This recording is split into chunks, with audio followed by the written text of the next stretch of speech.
The warm May sun shone brightly, casting a golden glow over the sprawling Stanford University campus, where the air buzzed with anticipation. Over 23,000 people filled the stadium, their voices blending into a symphony of excitement and celebration.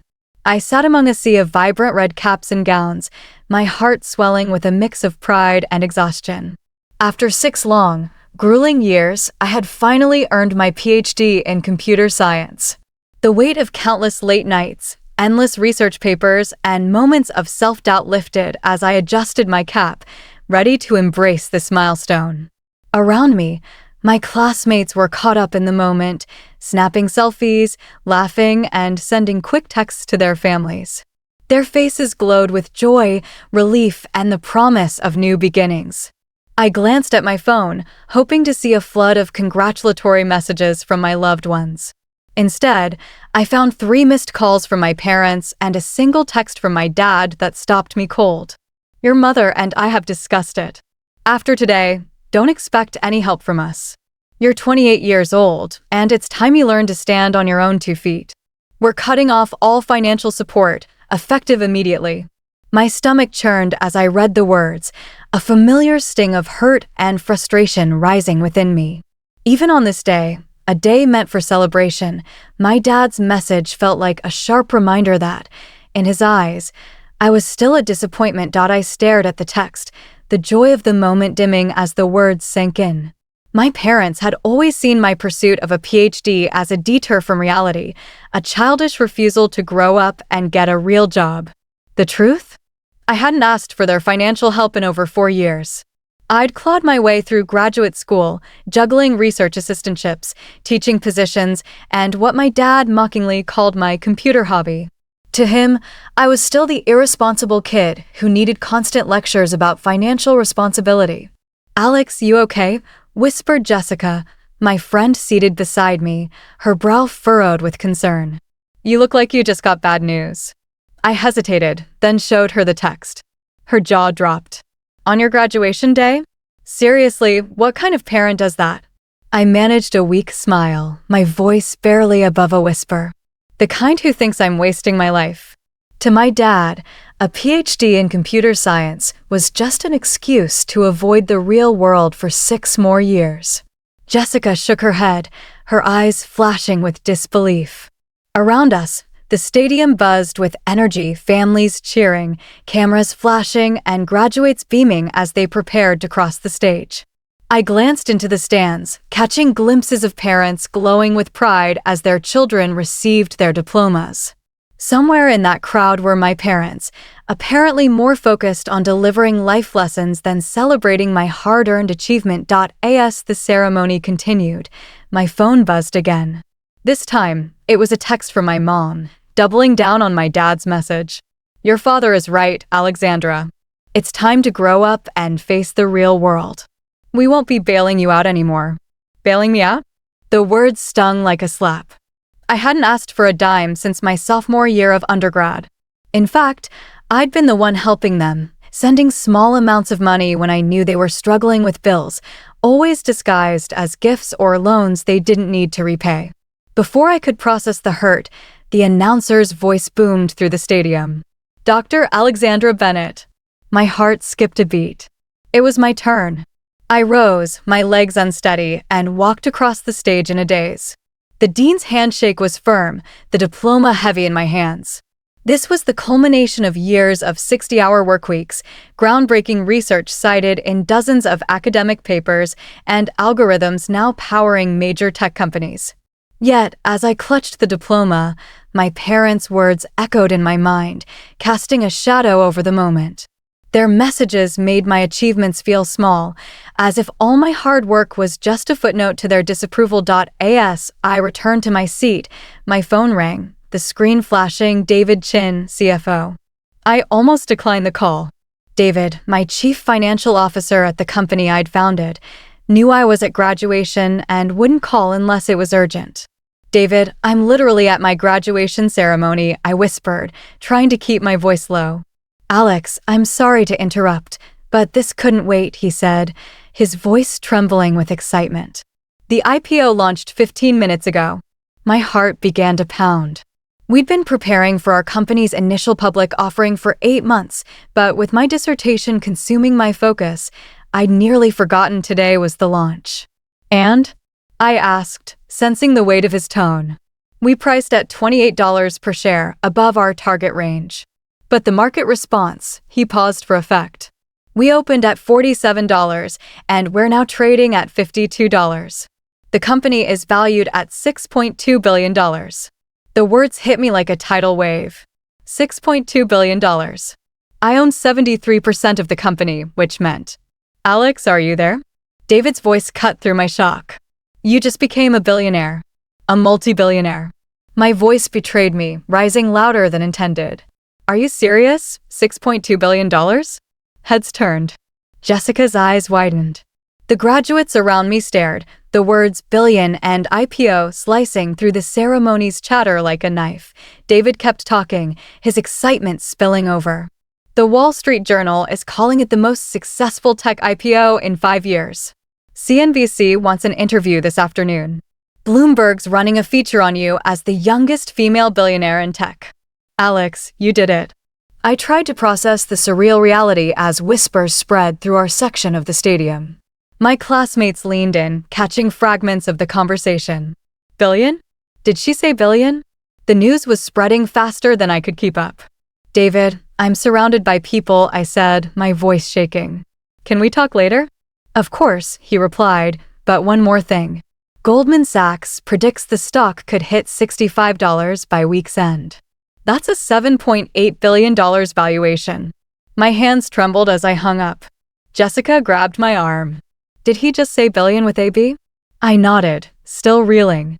The graduates around us were now openly staring, their phones out, likely Googling my name.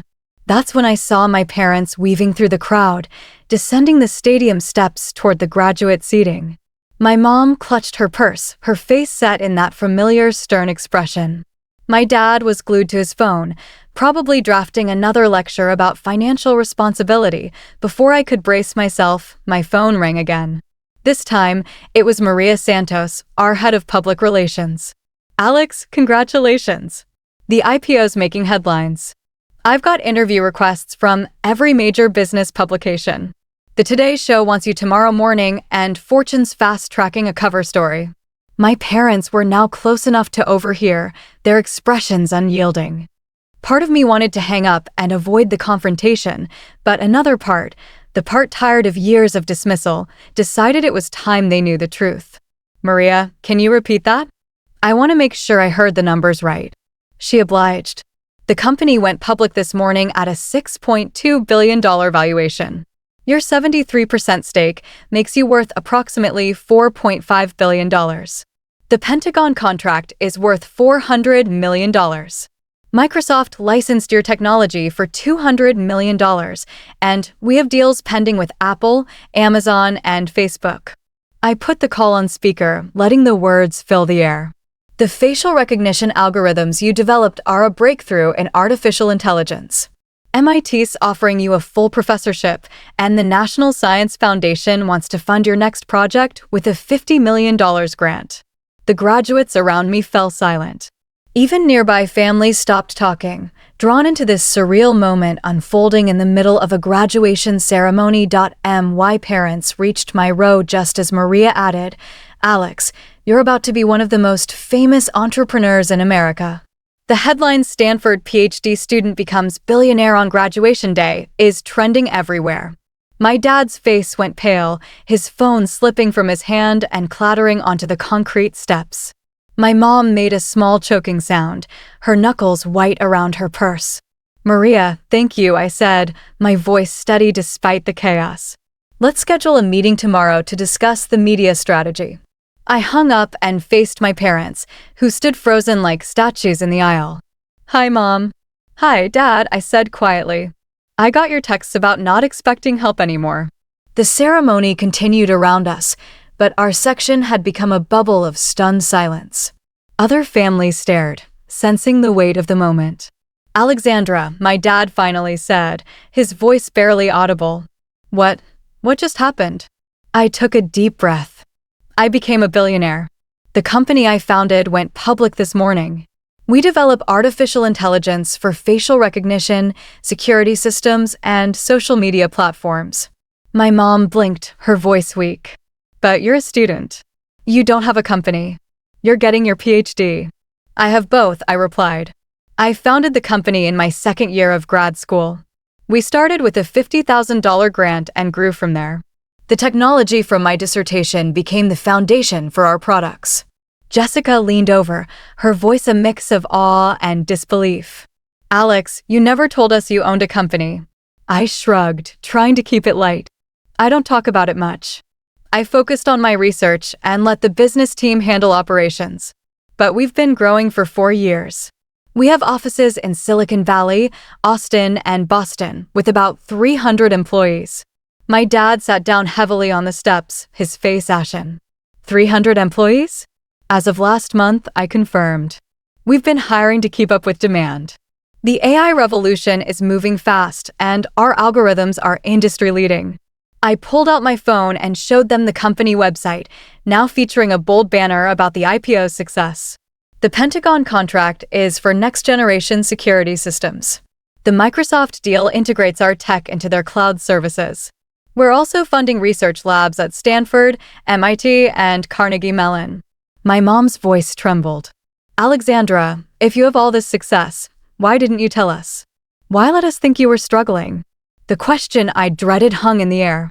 I looked at them, the two people who raised me, supported me through undergrad, then spent years making me feel like a failure for choosing this path.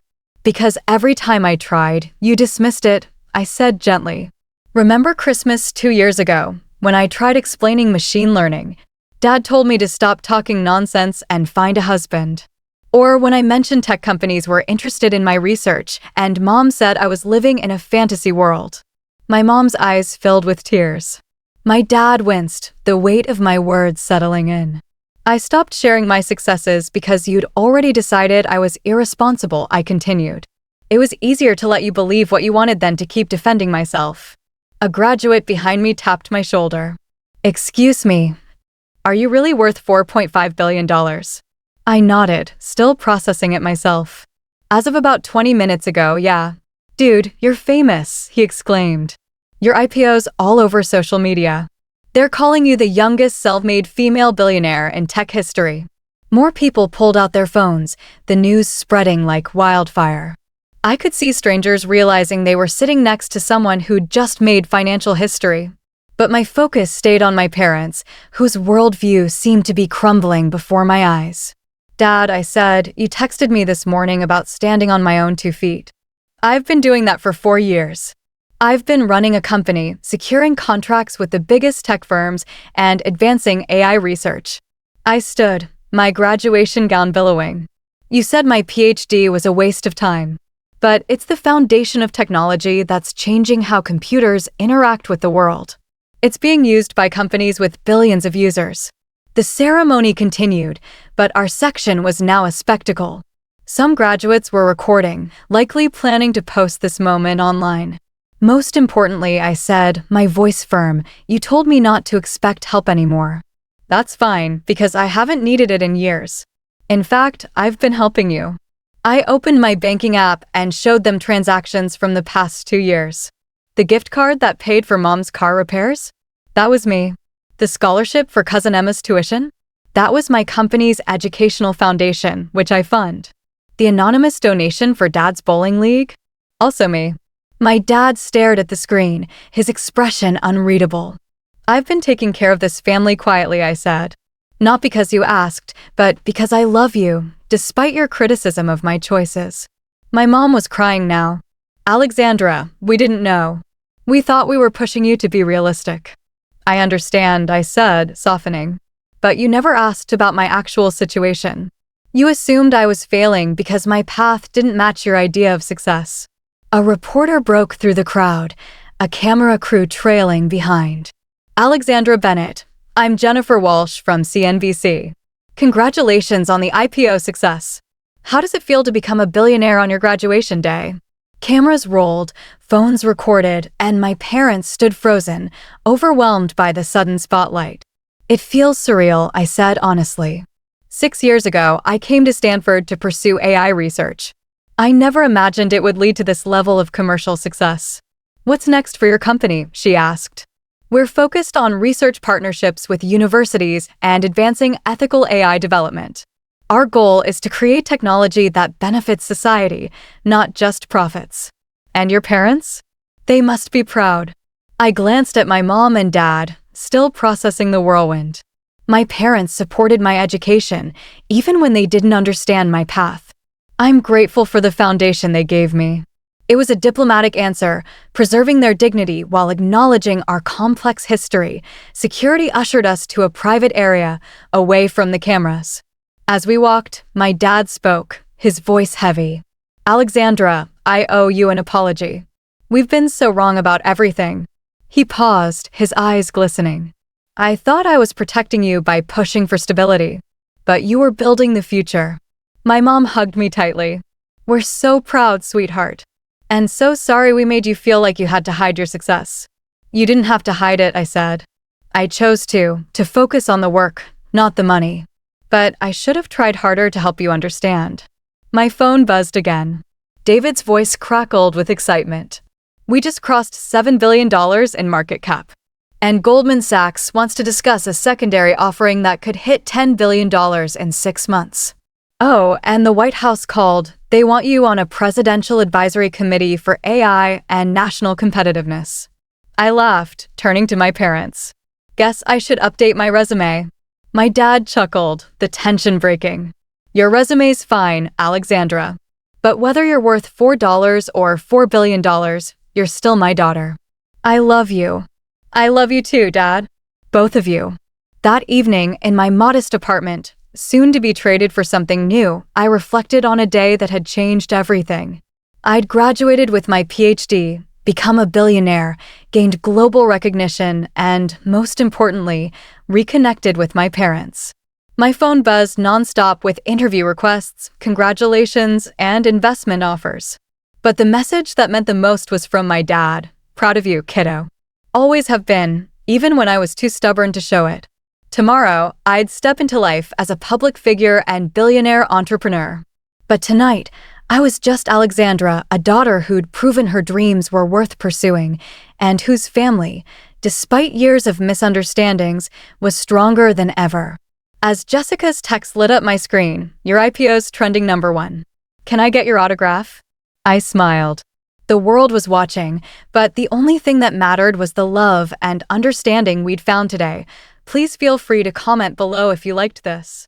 Remember to like and subscribers for more.